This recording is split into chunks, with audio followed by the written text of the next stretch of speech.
Josh Hasten here, Israel Uncensored, on the Land of Israel Network at thelandofisrael.com. It is Monday, the 6th of May, 2019, the first of ER 5779. Chodesh Tov. It is Rosh Chodesh ER, year 5779, getting ready for Yom HaAtzmaut, Israel Independence Day this week, and before that, Yom HaZikaron, Memorial Day. I thought that this week's show would be focused on Independence Day, Memorial Day, the emotions which go into those two very special days here on the calendar in Israel. But lo and behold, there's other news to discuss as a result of 700 rockets being fired at Israel by terrorists in Gaza, Hamas, and PIJ, so-called Palestinian Islamic Jihad, since Shabbat. So we definitely have to speak about that. Hopefully we'll get Mark Provisor on the show a little bit later on, Director of Security for the One Israel Fund, who is down in the south delivering equipment to first responders and security chiefs in the various communities. But things have looked a lot different 24 hours ago than they do now. As of 4:30 a.m. Israel time this morning, Israel once again has a ceasefire, whatever that means, with the terror groups in Gaza. Whatever that means, because I don't understand what that means, a ceasefire.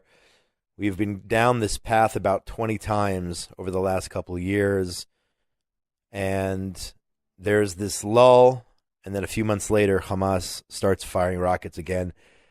So I want to talk about that, and then hopefully Mark will be available. I know he's extremely busy delivering much-needed equipment to those communities in preparation for the next time when the rockets start raining down on Israeli towns and kibbutzim in southern Israel. So again, 700 rockets fired since Shabbat in the morning by the various terror groups down in Gaza. 4 Israeli civilians killed, murdered by the terrorists. We lost 4 Israelis yesterday. It's horrible. It's completely not acceptable. And it's extremely frustrating for me this morning talking to you with another so-called ceasefire. The Israeli government actually refuses to confirm that there is a truce because we're not supposed to be negotiating with terrorists. That's been the Israeli way for years and years and years, and yet whether it's via Egypt or the UN or whomever, we do have now, as of 4:30 this morning, a ceasefire with Hamas. Schools were supposed to be canceled today in the south because of the rockets, and schools, for the most part, some are still closed, but for the most part, they're in session. Once they say, the Home Front Command says, everything back to normal, you know pretty much that there's a ceasefire in effect, but the Israeli government will not admit that they're negotiating behind the scenes with Hamas to come to a ceasefire, which isn't even a term that Hamas recognizes. So I don't know how you can even call it that. Definitely not a truce, which I said before. Definitely not a ceasefire.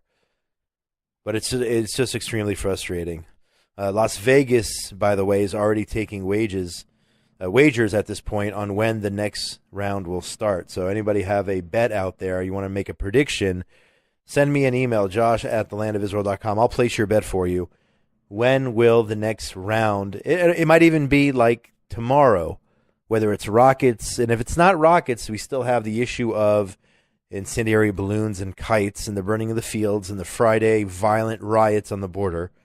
All of that is still in play, from what I know. Extremely frustrating situation. The IDF did strike 320 targets, yet Hamas still stands. Islamic Jihad still stands in Gaza. And now we get to the politicians, the various ministers and members of Knesset, all taking to the airwaves over the last couple hours, describing or rather, some defending the ceasefire, giving their opinions on the ceasefire, whether it was a good idea, a bad idea, some defending, some criticizing it. You have Minister Yuval Steinitz, for example, told Army Radio this morning. He said that this was the biggest blow that Israel gave to the terror groups since 2014's Protective Edge. He said we accomplished in several days what it took 50 days to accomplish in 2014. So he was essentially praising his boss, Prime Minister Netanyahu. But he also added, he said that the way to get rid of Hamas would be for Israel to conquer Gaza. So in that regard, I subscribe, but I do not believe that Hamas suffered a major blow over the last 2 days. They're still there. They're still standing. And apparently they're still calling the shots in terms of when we go to war, when we go to a ceasefire or whatnot. Gideon Sar, MK Gideon Sar from the Likud, on the other hand, said the ceasefire accomplished nothing. He said that the rounds of violence are only becoming closer together. I agree with Gideon Sar on this issue. I think this accomplished nothing other than a result of the last 48 hours is 4 Israelis dead. It's an accomplishment for Hamas, which is extremely sad for us. MK Smotrich from the National Union, a faction of the Beit HaYehudi Party, Jewish Home Party, said that there should have been 700 dead terrorists, 1 for each of the rockets fired. I agree with Smotrich here. That's for sure. And then you have opposition head Benny Gantz. I'd be curious to know what he would do if he was in fact prime minister. But he said that this was a surrender to Hamas. Gantz, of course, just several weeks ago, declaring victory in the Israeli elections, only to now be sitting in the opposition as Prime Minister Netanyahu remains our prime minister. So what do we get here? We get quiet for Yom HaZikaron, for Yom HaAtzmaut, and, of course, again, that's Memorial Day, Independence Day taking place this week, and, of course, for Eurovision, which is set to take place, in another 7-8 days or so. Maybe this should have been called the Eurovision War or the Eurovision Battle, because nobody wanted there to be this conflict with Hamas as the Eurovision participants and all the fans arrive here in Israel. So that makes me very sad, because we're saying that this Eurovision, and I get it, I understand it adds tourism dollars, and it's a positive tool for Israel's public diplomacy.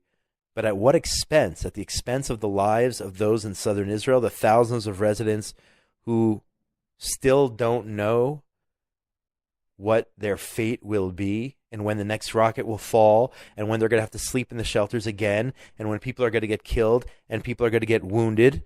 You had hundreds, over 200 wounded in this latest round. So I would call it, sadly, the Eurovision battle, which we had over the last 2 days, which ended, the Eurovision battle ended because Eurovision is right around the corner.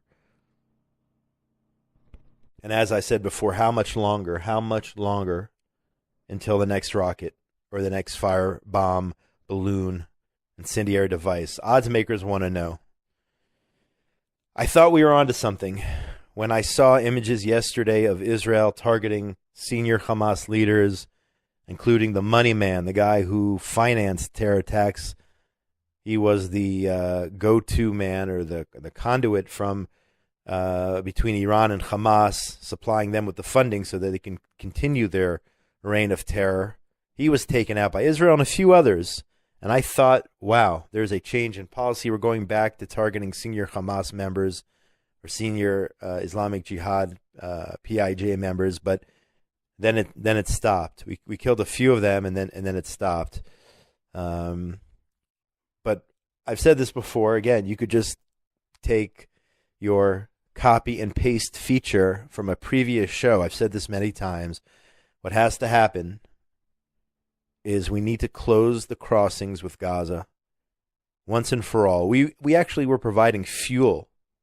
Up until about noon yesterday, we were still sending in fuel into Gaza for the so-called humanitarian aid which they require. What country would send in aid while they are firing hundreds of rockets? Don't understand that policy.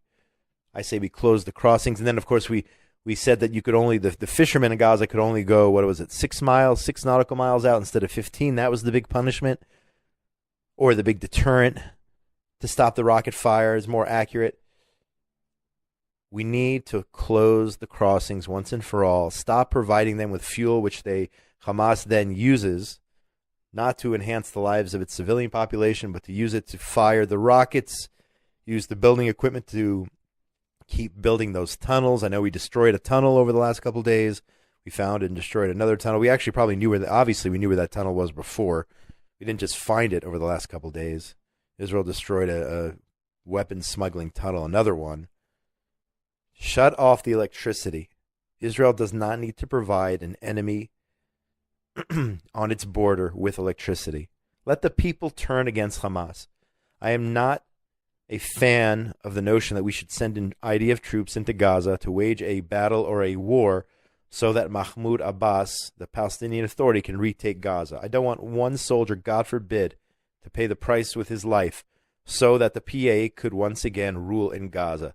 That's not the way to go, in my opinion.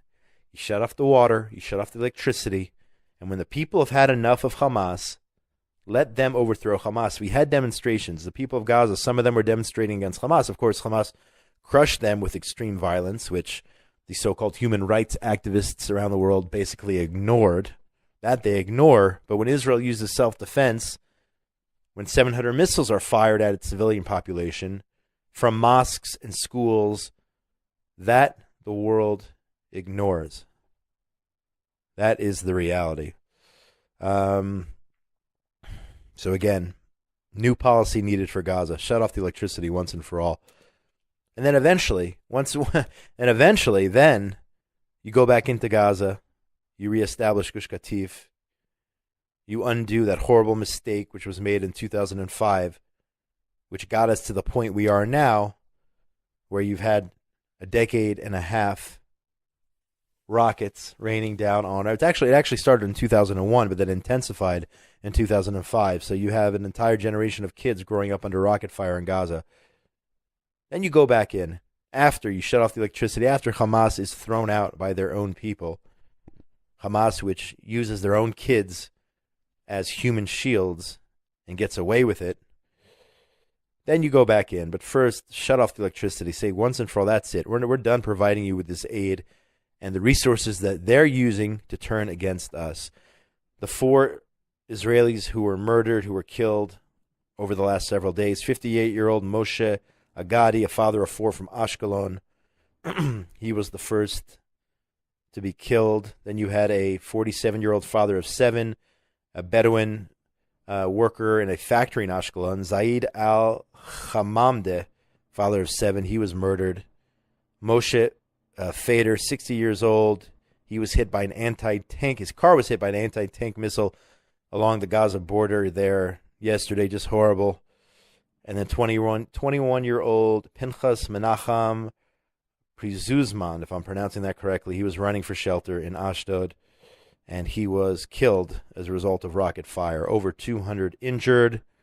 What is going to be, ladies and gentlemen, with the residents of the South? I cannot fathom how tired they must be physically, emotionally, mentally, in every which way because of all of these waves over the last several years. I can't imagine. Again, I worked down in the South for 3 years. I know what it's like to run from rockets. These were the days before there was an Iron Dome defense system, 2007 to 2009. I worked down there in Sderot, so I know what it's like having to run. But how much more, how much longer can these people sit there on the front lines with an enemy literally within binocular view? That's how close they are. How much longer until we get rid of Hamas? Anyway, we're going to try to get Mark Provisor on the phone if he's available, doing good work for the One Israel Fund, providing necessary equipment to the security chiefs and others in Judea, Samaria, the southern border, the northern border. My name is Josh Hasten. This is Israel Uncensored. On the Land of Israel Network at thelandofisrael.com. It is Monday, the 6th of May, 2019. Rosh Chodesh ER 5779. Get in touch with me during the week. Josh at thelandofisrael.com. I appreciate the emails. On Facebook, it's Joshua Hasten, or my new page, Josh Hasten Israel Advocacy and Journalism. On Twitter at Josh Hasten, and on Instagram as well. Shout out to Benjamin Bresky for all the work he does behind the scenes, getting these shows up, in addition to Tabitha Epstein for her work here at the network. Short break, and we'll be right back.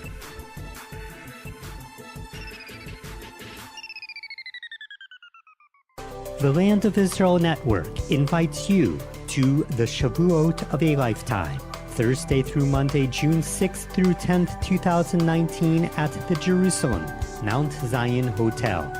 Featuring show hosts Ari Abramowitz and Jeremy Gimpel, Yishai and Malka Fleischer, Gil Hoffman, Eve Harrow, and more. Torah, prayers, classes, tours, concerts, and a children's program. For more information, visit thelandofisrael.travel. For the Shavuot of a Lifetime, that's thelandofisrael.travel.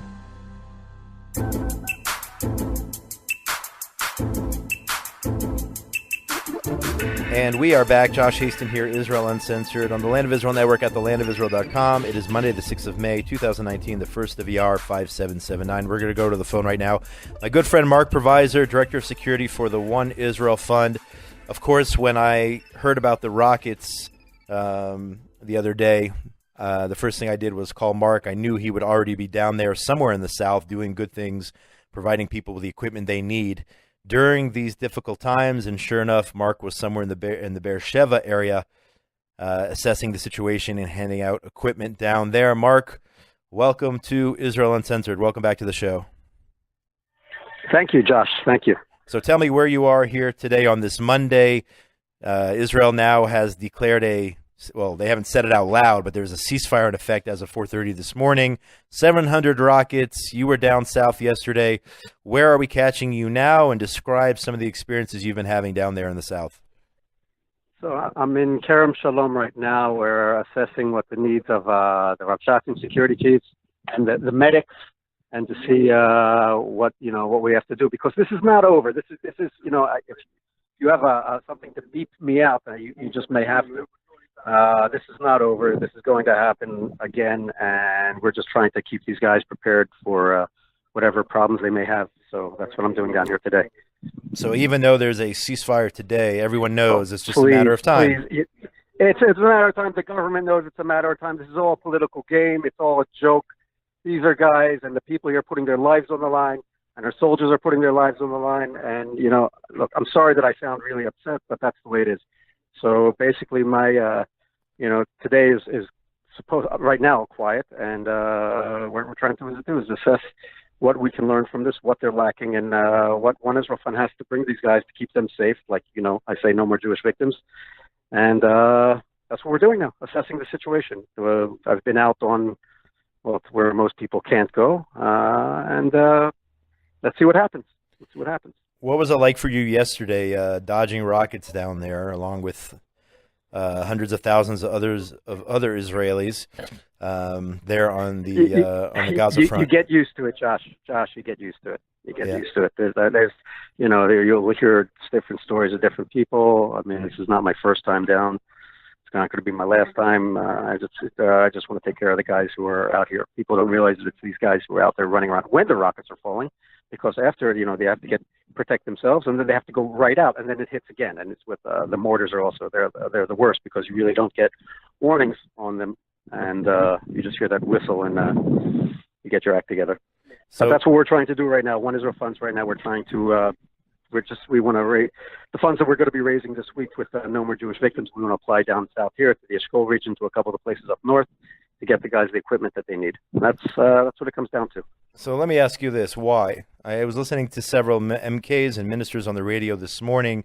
Some saying, "Oh, this was a great success, the biggest success since 2014. We sent a clear message to Hamas." I mean, we've heard this before. Other ministers and MKs saying this was a disaster, absolutely ridiculous. You don't want me to speak. Believe me, you don't want me to speak. You don't want me to speak about it. I am really upset at the government. Why? Because Eurovision, Yom Ha'atzmaut, is going to bother our ceremonies or the big deal of the century? Please. These guys are here. It's just a game they're playing with, and I'm getting really a little sick and tired of it personally, and it's just not right. They could have blasted the crap out of these people and really made them stop. But again, it's a game, and unfortunately the pawns bleed. And I just want to do whatever I can to help stop that. That's all. The pawns surely do bleed. 4 dead, over 200 wounded, and as I said, that's only part of it. Yeah, that's only part of it. What about the people who had to live here from now? It stops, and then it doesn't end for them. It doesn't end for them. It's constant. I'm sitting here with the new security chief, but the other guy here, who's one of the older security chiefs, was a good friend. I haven't seen him in a while. And, it's just not right. And they come down, and the president comes down, and other people come down. And you know what? I don't see, everyone's taking pictures and selfies and all this stuff. I'm sorry, I'm not seeing real action to provide the proper protection to the people who are living here. I'm not seeing it, and I will go against any government minister and tell him that. I've watched, why should I have to be bringing equipment down and working with it? Why should I have to be doing what I'm doing? Right? Yeah. And it's just not right what they have to go through. Because they say, okay, so today we have a ceasefire. Great. So what are we going to, after Eurovision, that's it? It's going to start again? Or wait, after Trump brings his plan? And then what? Then they're going to have to wait for the summer for it to happen again, or who knows what? It's not right. It is not right. I said it in the first half of the show. I called it the Eurovision war, or the Eurovision battle. I mean, if you want to give a name to it, because I agree with you, that's exactly what it is. I was speaking to the chief of security yesterday, and I said, okay, I'm going to be down in Kerem Shalom tomorrow. I said, and they're like, word, what? Blah, blah. I said, look, there's going to be a ceasefire tonight. We know it. Everyone knew this was going to happen, because it's just wrong. And I'm sorry, I am not happy with Bibi, and I guess that'll upset a lot of people to hear, but that's the way it is. It's been 18 years. People don't realize or may not realize that this actually was started in 2001 with different degrees of intensity over the years. But the problem has been there for years and years and years. And you have an entire generation plus, it's more than a generation of kids growing up under circumstances which no kids should have to grow up under anywhere in the world. And unfortunately, these are our brothers and sisters in the South. And, what you're doing is you're making... I got to say something. Go ahead. Wait, hold on. I'm going to take advantage of the fact that I'm on the radio now. Go for it. And everything. And people, and they were saying, okay, equipment. All right, so there's a ceasefire now. So what everyone's going to relax now, and then they're going to wait for the next thing to happen. Oh, how can we help? So you know what? I'm down here. I'm trying to re-equip these guys with what they need. If people, outside the country, whatever, they want to get involved, please don't wait for the next round of violence. Don't do that. I got to prepare these guys. I got to get them what they need, what they're asking for now, before. Right. And it's simple. And these are the bravest guys in Israel, okay? The Rav Shatzim, the security chiefs, the security directors, the medics. My friend that I mentioned, who was the former Rav Shatz, he's a medic. I want to keep these guys safe because they are the bravest people in Israel.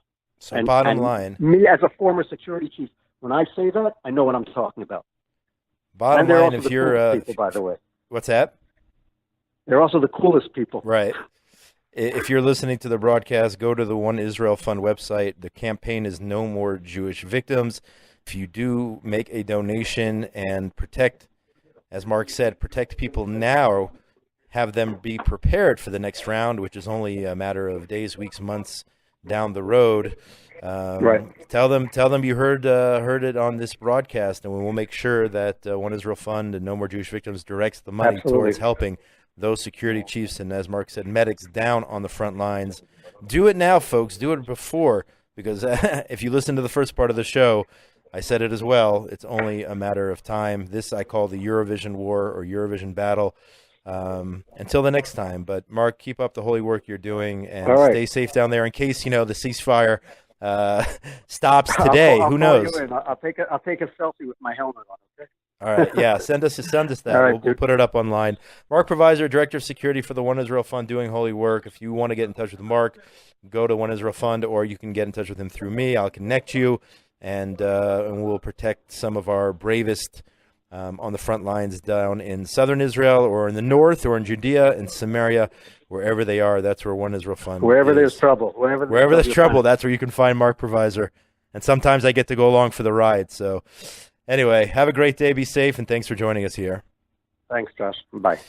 That's going to do it for today, folks. Mark is already off the air. He's back to business, protecting people on the front lines.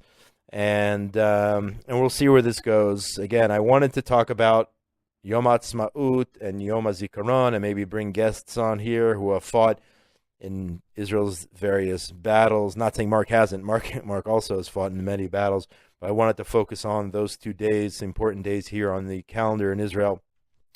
But it wasn't meant to be as a result of the Hamas and terror aggression from Gaza.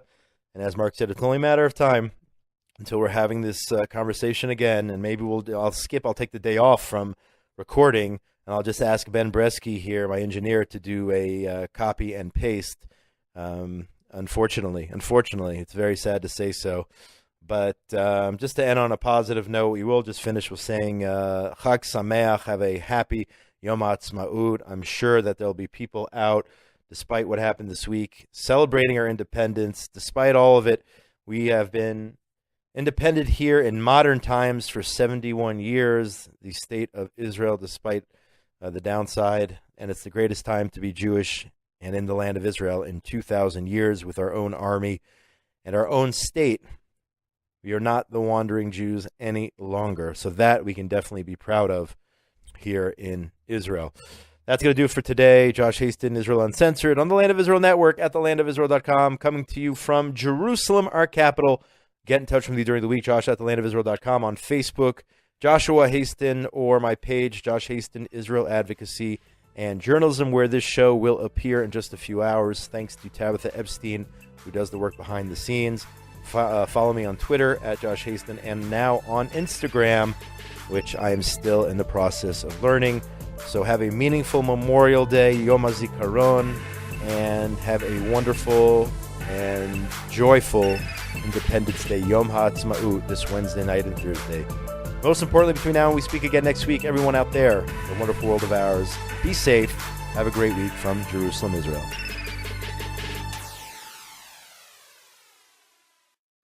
You know, it's not just a refinement of the Jews, and it's not just the strength of the Israelis now, but there is a whole world of the nations that are a part of this process, and they are being refined just as well, and they are going against the grain. With the rise of anti-Semitism, it's going to get harder and harder to stand up. And there's no running away from it either. I mean, there's nothing greater than living as a Jew, especially in our world today, where we see the ingathering of the exiles from all around the world. They're coming back to the land of Israel. We have our own state.